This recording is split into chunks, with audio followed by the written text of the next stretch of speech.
সুপ্রিয় এইচএসসি 23-24 তোমরা যারা পরীক্ষা দিয়েছো এবং রেজাল্ট পেয়েছো, 23-এ যারা পরীক্ষা দিয়েছো তারা তোমরা রেজাল্ট পেয়েছো, আর 24-এ যারা পরীক্ষা দিয়েছো এখনও রেজাল্ট পাওনি, কিন্তু তোমাদের প্রতিযোগিতায় তোমাদের বসে থাকলে চলবে না।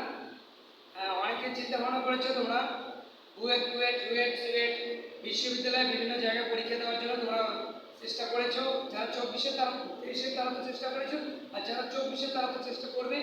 যার কারণে তোমাকে সিদ্ধান্ত নিতে হবে আসলে তুমি কোন তোমার অ্যাম্বিশন কি, তোমার এই কি, তোমার ফিউচার কি, মানে কোনটা নিয়ে তোমার সুবিধা হবে এবং কোনটা নিয়ে তোমাকে পড়লে ভালো হবে, এই বিষয়ে তোমাকে অবশ্যই সিদ্ধান্ত নিতে হবে। আর সিদ্ধান্ত নিয়ে আর আমরা তোমাদের যেটা গাইডলাইন দেবো সবসময়ের জন্য, তুমি যে পথে যাও তোমাকে ভালো পরিশ্রম করতে হবে, এফোর্ট দিতে হবে।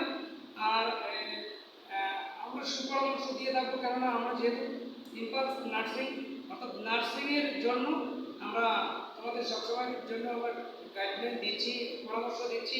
আমাদের ইম্পালস পরিচালনা পরিষদ এবং মেধাবী শিক্ষক, তরুণ শিক্ষকরা সবাই তোমাদের জন্য অক্লান্ত পরিশ্রম করে যাচ্ছে।